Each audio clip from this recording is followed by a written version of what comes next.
What does a venture capitalist really do? My job is to make money for my investors, but this is not all about just making money. Elaine Stead is one of Australia's longest serving venture capitalists. She's built a distinguished career in over 20 years in the innovation sector, but there's been some challenges along the way. I do question why I've chosen VC, and I think sometimes it's because I'm a masochist. I'll explain. I am quite a sensitive person. I'm very literal and I'm very blunt. My literalness has gotten me into trouble a few times. In this chat, Elaine shares really openly about her family upbringing. I think it was bad in many ways. It gave no example for how to have healthy conflict. Her adult diagnosis with autism. I'm super sensitive to sounds, especially low humming sounds. Bands drive me insane. And some of the other challenges she's faced along the way. Welcome to The Thought Follower. I'm Joe Mackay. I've always had a lot of questions about life, and this show is my quest to find some answers. Each week, I'll chat to a thought leader to hear what's going on in their space. Let's jump into the next episode. So my guest today is a scientist turned entrepreneur turned venture capitalist. Today, she's the managing director of Human Venture Capital. Elaine Stead, welcome to the show. Joe, thank you so much for having me on. I really appreciate it. To get started, how would you sum up what you do in a few sentences?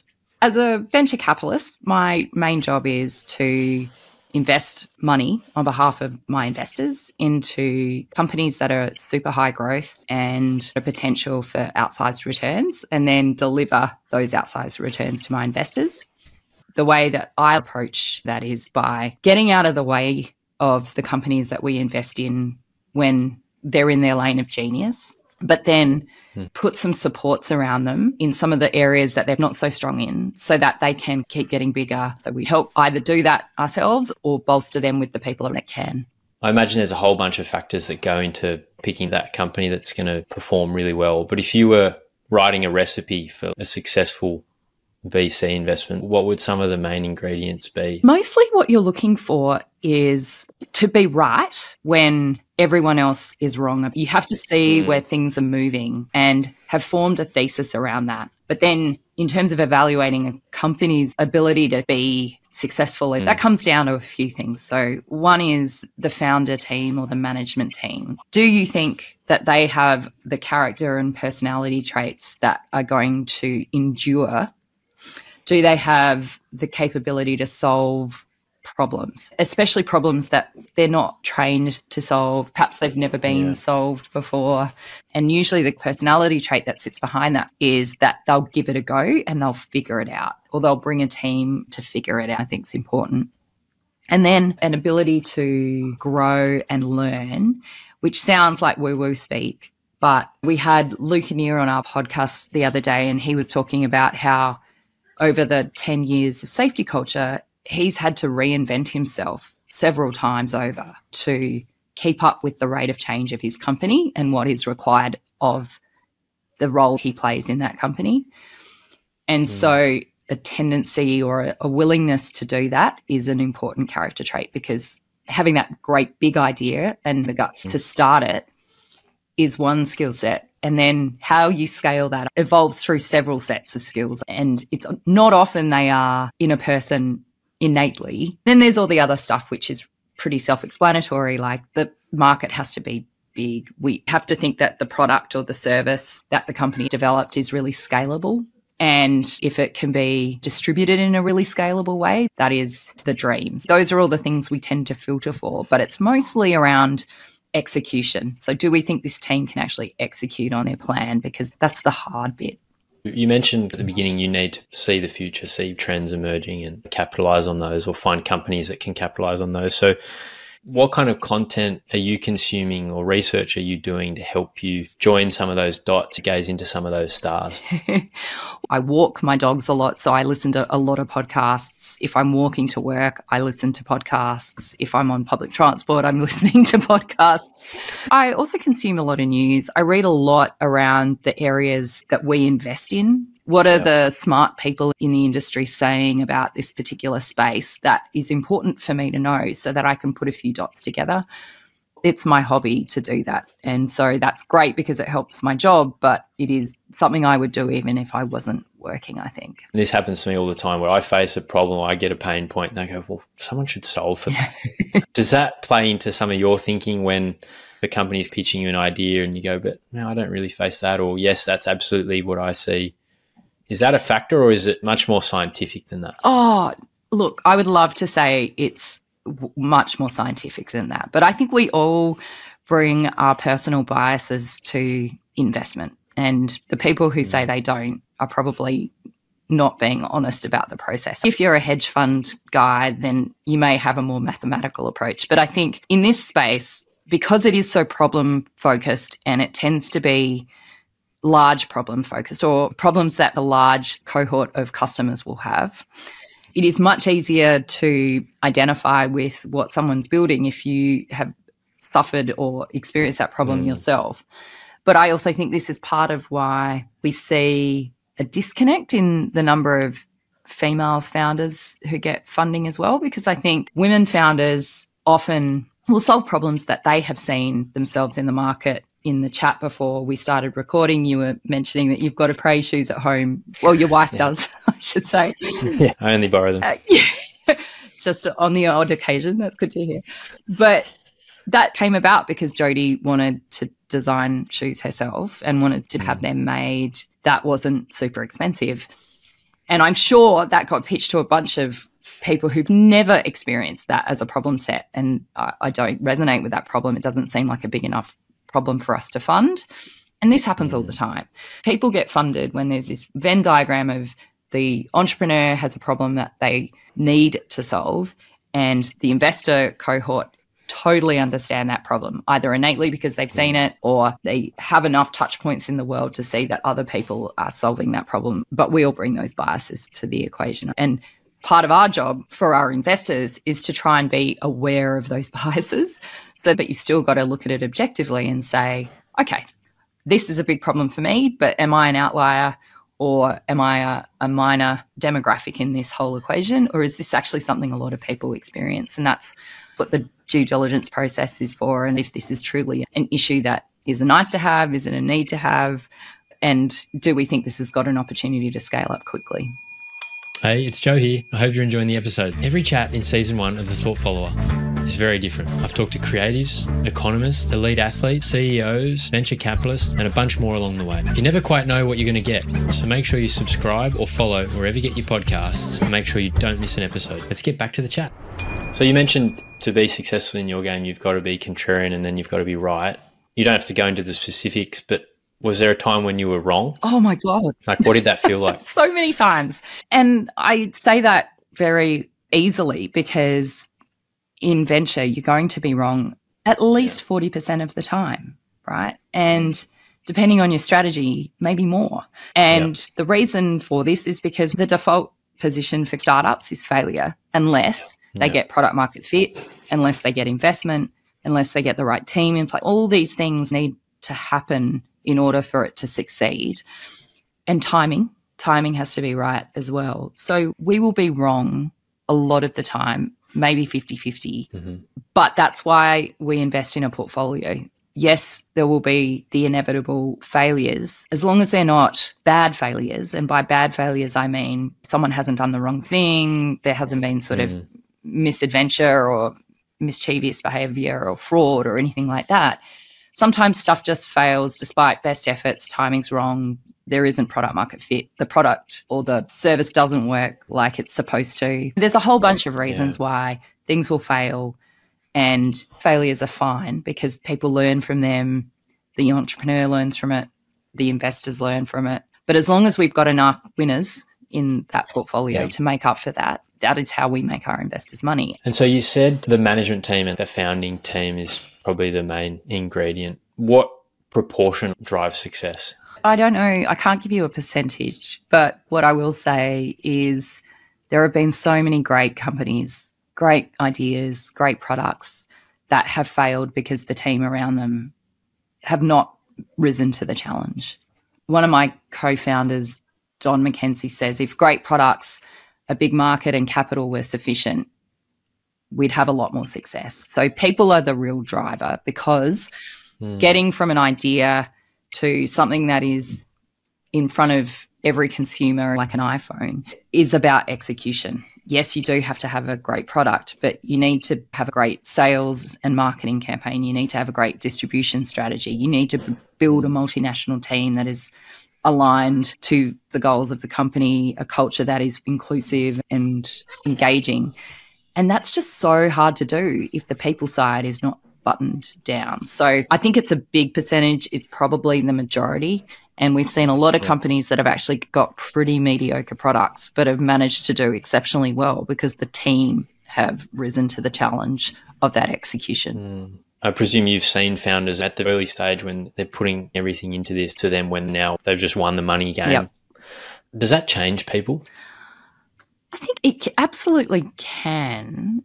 But most entrepreneurs start out not necessarily because they want to be rich or they want to make a lot of money. Usually it's a desire to build, to create. Yeah. It's more about wanting to create something in their vision that is some sort of legacy. And they often go through a lot of adversity through that process as well. They're kind of beaten and battered by the time they get to a position where they've won that money game that you talk about. And so I don't actually see that many entrepreneurs who've been super successful who are incredibly different from where they've started. And there's lots of examples of Australian entrepreneurs that have done exceptionally well. We've got a couple of venture partners in our fund, Adrian DeMarco and Nick Dempsey. They're very wealthy men now, but they are the most humble, down-to-earth, salt-of-the-earth type people. Luke Kinnear and Mel and Cliff from Canva. And there's Richard White as CEO of WiseTech. You've got all these people who are very wealthy, but they are motivated by something other than money as well. The other thing is most of them come from really humble backgrounds. They're not second or third generation wealthy families. And so they kind of know what it's like not to have money, and that sets their attitude to money too. You see Cliff and Melanie giving the lion's share of their shares now to the 1% pledge. That's just a remarkable philanthropic contribution that they have desired to make from day one. Money isn't the thing for them, right? That's not the guiding light, although I'm sure it makes life a hell of a lot easier. Yeah. Many of the successful founders seem to come from humble beginnings. Do you think that's correlation or causation? Oh, look, I think we've got to view that childhood trauma is not necessary, but it helps. Okay. Why? Because it either creates a bit of a chip on one's shoulder to prove yourself. It usually fosters this search for control over a chaotic world. And entrepreneurs, I think, are really motivated by control. They want to control their environment. They don't want a job that someone else can hire and fire them from.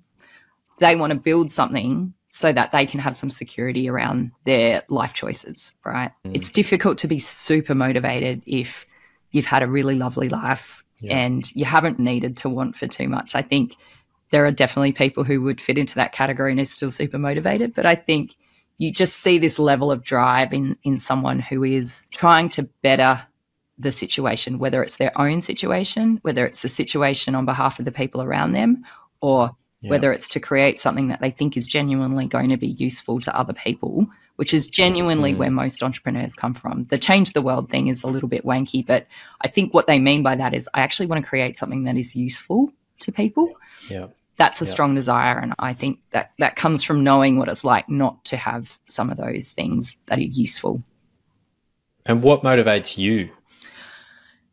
Oh, look, I'm a builder and a creator. So I like building and creating, but I have found that my talent in that regard is to help other people build and create. I think of it like a coach. I used to play basketball.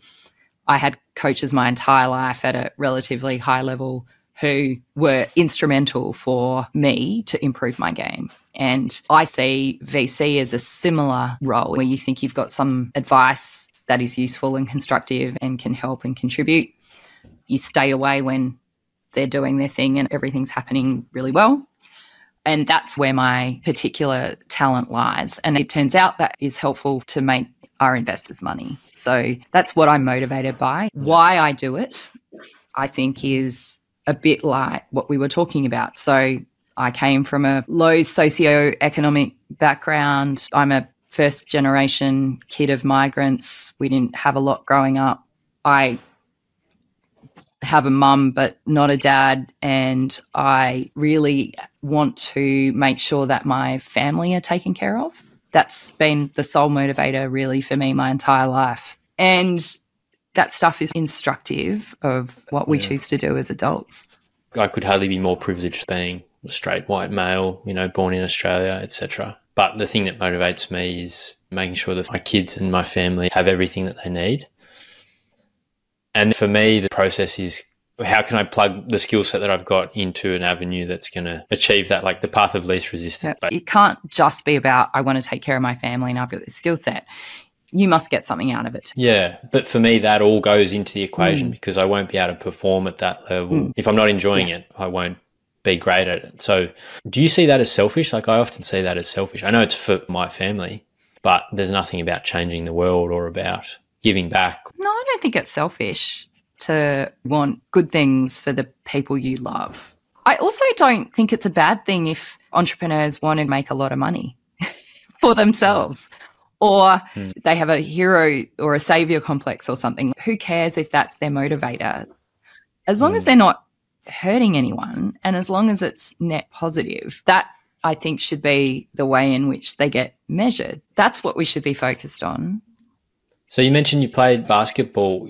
Is there a moment in the VC process that feels like winning a championship? No, honestly not. I do question why I've chosen VC, and I think sometimes it's because I'm a masochist. I'll explain. The fun part is getting to know companies and making the investment in the first place. That's like getting married.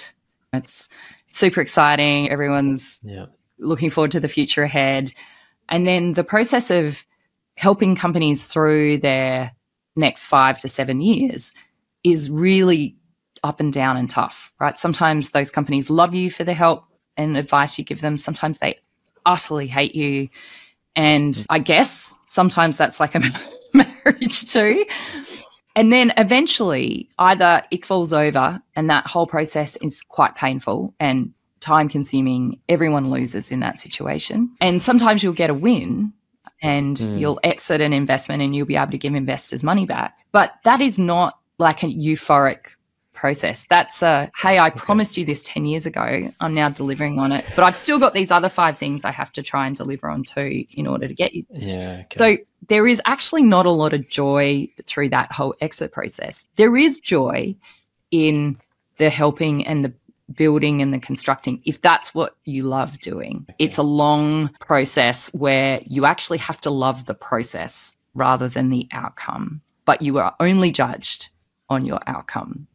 It's delayed gratification, and that gratification is short-lived and not all that exciting, really. So going back to your role as a bit of that coach and support for these companies, you talked about your motivation. What about your skill set, or your personality even, makes you good at that? I'm one of those people who can be deeply analytical when I need to be and also quite creative. I have a view that everyone is kind of on that spectrum, and it's just how much you embrace those two things. The skills I bring to companies is the ability to see the data and be very data-driven about decisions and be creative around problem solving, which is actually where a lot of companies want help. I've got this problem. I'm struggling with how to solve it. I could battle away at it myself and eventually get there. But if you guys have seen this before or you've got an idea on how to do it better, love to hear from you about that. That's one area where I think I'm useful. The other is that I have a good read of people. So I'm pretty good at seeing underneath people's personas and their facades, and I can read between the lines about where their brain and heart is at, and an ability to coach people through some of that stuff. That tends to be my superpower. And so as a coach, I think it's less about the technical aspects and more about the mindset aspects. What's at the heart of why you said that? What's at the heart of the conflict that you're dealing with at the moment, and make sure that this conflict doesn't become destructive and that it is actually constructive. That's my kind of skill set, I think. How did you get good at that? I have no idea. I don't know. I think because I am a creative person, I am quite a sensitive person. I've always been like that. And you don't see it as a skill. You think of skills as things you can put on your CV.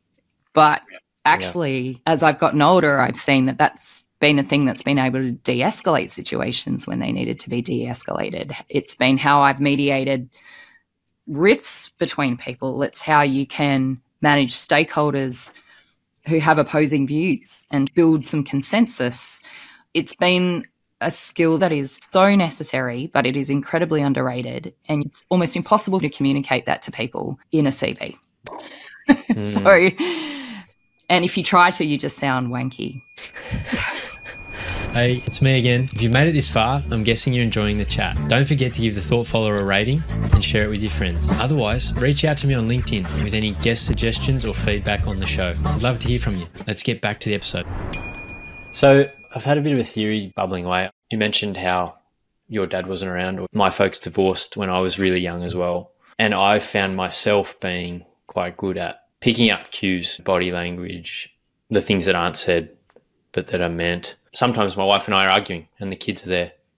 And so it's much more explicit. There is some tension. Yep. But when you, as a kid, like observe that, you just have your mum or your dad sitting you down or they're grumpy. It's not necessarily vocalized what the source of the tension is, but you need to be able to assess it. And kids are very sensitive and very perceptive. Yep. And I sometimes wonder if that's maybe where some of that comes from. I might also not actually be good at it and just think I am.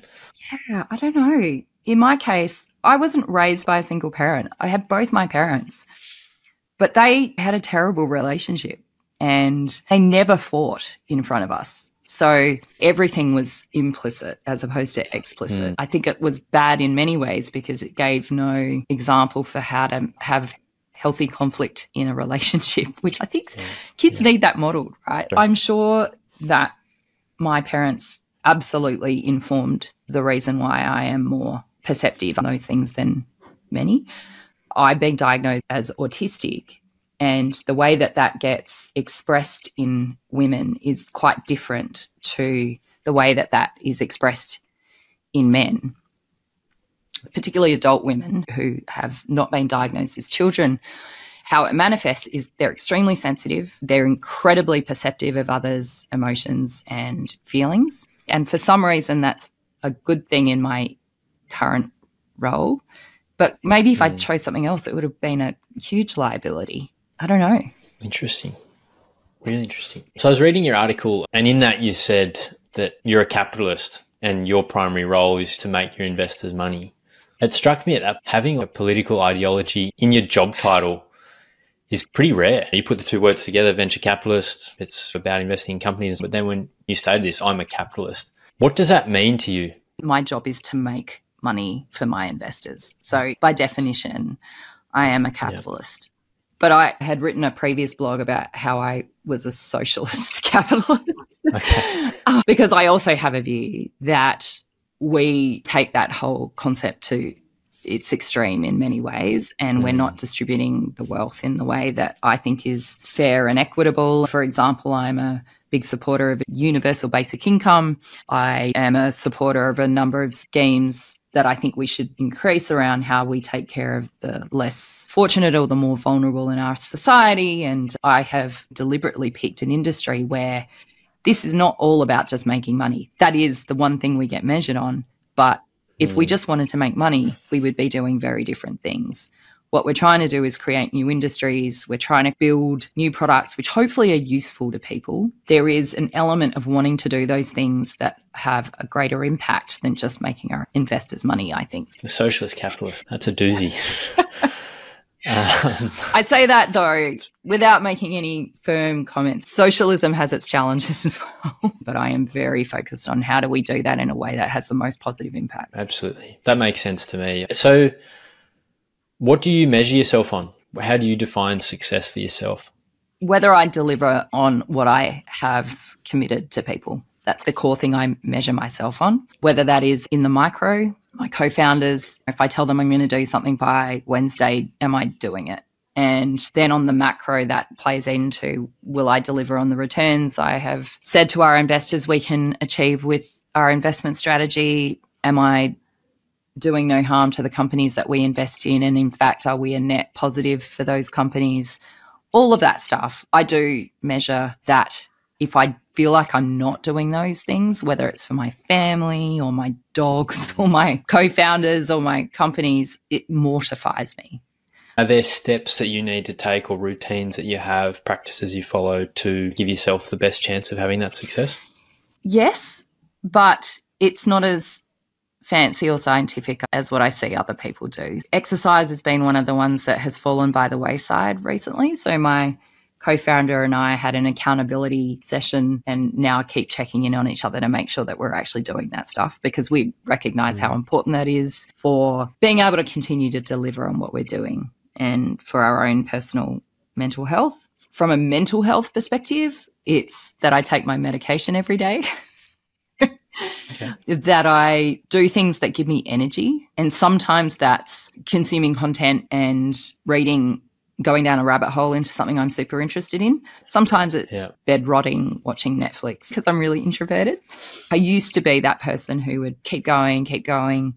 You're super low energy, but like you've just got to battle through this or endure it. Now I'm very cognizant that I need to do things that give me energy and try to just get a lot of sleep. I've been a poor sleeper my entire life, but when I'm really focusing on it and I get good unbroken sleep, oh man, I just feel like $1,000,000. Anyone who's ever had small children will agree with that statement. Like, it is just such a game changer. Yeah, thanks for reminding me. How old are your kids? 3 and 1. Yeah.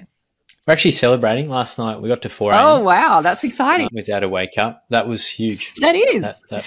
That wasn't the $1,000,000. That was $750,000. That's all right, though. It's the weirdest thing. Like, for all the stuff that we've built in the world and created and all the problems we've solved and everything that we've got, closing your eyes for 8 hours, lying down is still the thing. It puts all those other life hacks or biohacks to shame. The problem is, to get that right, you have to do all these other things like avoid alcohol and have some sleep hygiene, which is conducive, and you've got to keep your stress levels down, which is easier said than done. There's a few dominoes. That's right. So it means you've got to miss out on a few of life's pleasures, but that's okay. The sleep definitely makes up for it. It sure does. So you absolutely don't have to answer this, but you touched on the autism and your medication. You spoke about some of the superpowers that gives you around sensitivity and reading others and things like that. Are you open to talking about some of the hard bits? Yeah, sure. Happy to. I'm super sensitive to sounds, especially low humming sounds. Fans drive me insane. It will sometimes cause panic attacks. And I always just thought that was me. I'm very literal and I'm very blunt. And sometimes that's a good thing, because if you don't want there to be any doubt about a message, being very blunt and very literal is a good thing.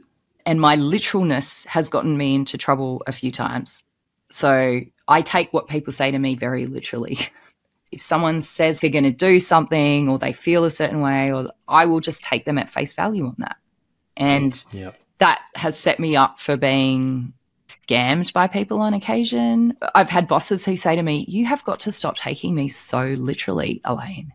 It's caused miscommunication at different times, and it has been one of the reasons why social media was such a lifeline for me for a lot of times. It allowed me to kind of communicate with people in a way that was really disconnected. And sometimes just being too literal or too honest or too transparent about stuff would just get me into trouble.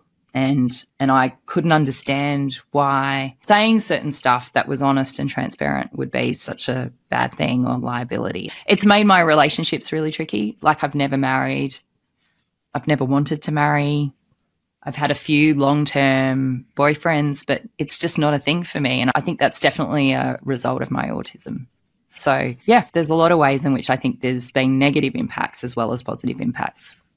Sometimes I suffer some of that blindness. Someone said something and then they do the opposite. And I'm just completely dumbfounded. You said you're blunt and you're direct. And my experience is some people respond really well to that. Some people don't. So what's the mix in the cohort of founders? Are more of them looking for that direct, blunt approach, or do you sometimes get things wrong? I definitely get things wrong. But I think what I have learnt to do over the years, I've worked out that this is not going to make me friends and influence people. I need to find a way to wind this back a little bit or make me work better with the world. If you've got any level of self-awareness or interest in engaging with other people, you will do that. There are some people who just cannot. That is just the way they are, and it's very difficult for them to change their way of approaching interactions with other humans. But I am one of those people who can. Sometimes I'm not. There will be times that I'm not as deft in the way that I'm delivering information to people as I should be. There will be times at which my tendencies are a net negative, but I try to be just very alive to that. And if the people I work with most closely all know my situation and know that they're allowed to just say, Lainey, you probably could have delivered that better, or Lainey, you need to sit down with this person and have this conversation because this is going to continue to cause some problems. So I'm lucky that I feel like I can be open about that stuff. But I also don't know another way. Like, it's my default is to just be super open about that stuff because it causes me too much anxiety to hide it and pretend it doesn't exist. So interesting to hear you talk about that, because the way I've always described it is, like you said, you learn over time. I've got this Rolodex of things that you don't say at certain times, and every now and then you say that thing and you observe the reaction, which is bad, and you go, don't push that button in that situation. And that's the way I think of it. Really interesting. So big subject change. What does thought leadership mean to you? It's challenging people on their stance on a certain thing. To be a thought leader, you need to have thought deeply about it yourself, and you need to have facts, information and data to challenge people on a particular line of thought or way of thinking or way of doing. Because there's lots of people I don't agree with, but I like listening to why they think the way that they do, so long as they're not silly about it. If they've got good rationale and good data and a point of view that I can go, never thought about it that way. I love that, especially when it's from a political side or an ideological side that is not one that I would normally subscribe to. I try to follow people on Twitter who I don't agree with, but who I think are sensible or rational about how they convey their thoughts, because I like being challenged about that. And it forces you to stress test your own logic. Yeah. I'm sure there's a lot out there, but if you could choose one, who's one thought leader that you're following and why? Well, actually, this will be unusual name, but Stephen Hale is a economist who teaches a course at Adelaide at Torrens University, which is based on modern monetary theory. And he would say, don't credit me, credit the people who've come up with the economic concept of modern monetary theory. But I find his thought leadership powerful because the reason he is so driven is that we're in the midst of climate change. We have a limited amount of time to do what we can with limited resources. Yeah. We cannot have an economic theory which is predicated exclusively on continuous productivity growth because we do not have the resources to support continuous productivity growth. So how do we take an ecological approach to thinking about economics that still makes sure that countries can be economically successful but does it within the constraints of the resources that we have? And so the way he thinks about that stuff has been incredibly inspiring for me. So Stephen Hale, he's on Twitter. He started Modern Money Lab, which is the not-for-profit group, and then that runs the economics course, which is the first economics course in the world on modern monetary theory, and anyone all over the world can join it. It's online. I find it fascinating, and it's really challenged my thinking over the last 3 years. I remember from economics, finite games, infinite games have wildly different strategies. I guess what we've been playing up till now is on the basis that this is an infinite game. But what we've realised is if stuff doesn't change pretty quick, this is going to be a finite game. Absolutely. We can either run at the wall that we're going to hit, or we can do what we can with the time that we have left to avoid that finite game, particularly if that finite game is actually going to cause more economic disparity.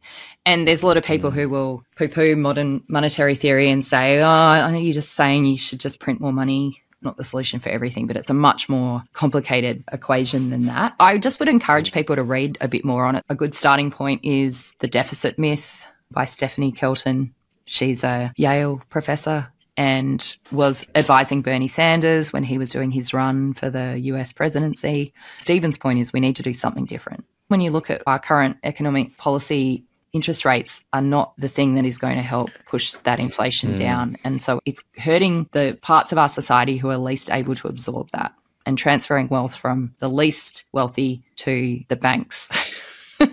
It doesn't makes a lot of sense. And so we've got to openly and candidly have a discussion about what we might need to do in the future, because it's not what we've done. It's not what's worked for the last 70 years. I've talked to a bunch of people for this show and all the chats are very different, but I keep hearing the underlying sensation that something's not right about how things are at the moment, whether that's like the employee-employer relationship, the work-life balance that is just getting harder and harder, and then the economy. And it just feels something really fundamental is broken. Yeah. And this strain is being felt against the machine or society. Everyone I talk to is identifying some of that. Do you see yourself as a thought leader? No, I don't. I don't think I have that leadership and thought around what the future holds that other talented people like Nikki Shabak does from Blackbird.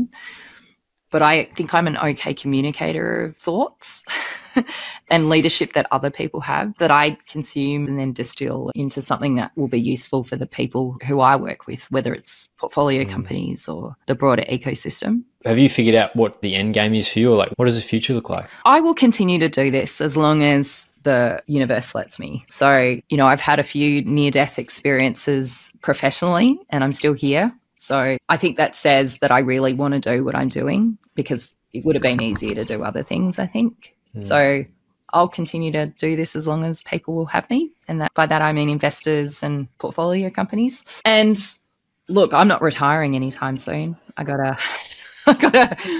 a whole bunch of stuff I need to do before that can happen. So if I can do this for the next 20 years, I'll be really happy. To be honest, if I'd made a bunch of money, I'd still be doing this. I'm a mentor for the Griffin Accelerator in Canberra, and that's 35 mentors across Australia who are mostly high net worth investors who are engaging with the accelerator because they want to help those companies and then invest in those companies at the end. And all these people that don't need to work, they're all very wealthy people, but they just love playing in this space and helping these companies. And I think this ecosystem does attract that type of individual. And if I'm ever lucky enough to retire one day, my mum only just retired, she's 75. I don't mind. Every additional year is a bonus. That's what the future holds, I think. Amazing. So would you describe that as like you found your calling or your purpose? Yeah, I think so. It is the thing that gets me out of bed every day and has me genuinely excited because it's energizing, right? I like to do things that give me energy. So I've worked as a bookies assistant. I've cleaned warehouses. I genuinely think I could probably find purpose in whatever I did. Like I always enjoyed every job I was lucky enough to get. And so it's about your mindset, right? But yeah, I love what I do. And I know you've been doing a bit of podcasting lately. Yeah. Tell us a bit about the show. So Tribe Global VC, we have started a podcast and God knows why we did, but mostly I think we were having these conversations anyway and we thought, well, maybe this will be helpful to the ecosystem. And I know that's a very overused word, but we thought we'll give it a try and we'll see what the feedback is. So we do 2 episodes a week. One is an interview, a deep dive with a founder, mostly to try and draw out some patterns or some tips or strategies that they have developed to guide them through that process when that process is something that universally other founders are going through. Then the second is a weekly news wrap-up where we look at bits of news that are interesting to the startup and investment space and then just provide our own commentary on it. Where can we find the podcast? Well, it's on all good podcast platforms, but we're also on YouTube. So we have a YouTube channel, it's the Tribe Global VC YouTube channel. All of them you can find on our website. Nice. I'll have to check that out. Please do. Elaine, thanks so much for joining the show. Thank you so much for sharing so openly. My pleasure. I really enjoyed the chat. Yeah, me too. Thanks for having me. No worries. Thanks so much for listening all the way to the end. I hope you enjoyed the episode. If you'd like to support me or the show, best way is to subscribe or follow wherever you listen to podcasts. And please get in touch with me on LinkedIn. Love to hear from you with any guest recommendations or feedback on the show. See you on the next one.